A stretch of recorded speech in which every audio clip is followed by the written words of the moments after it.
Here's a quick video on how to put on a bar and chain on a husky for a recent addition to the Husqvarna Lovers Association.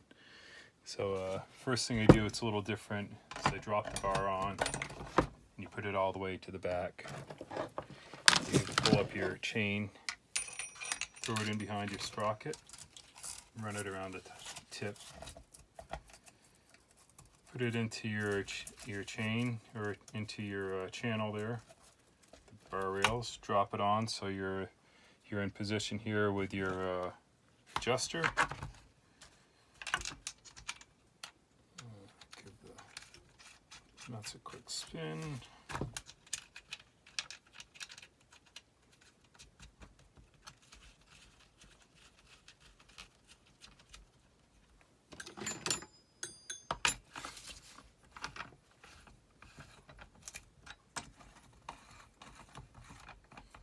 Snug, back them off.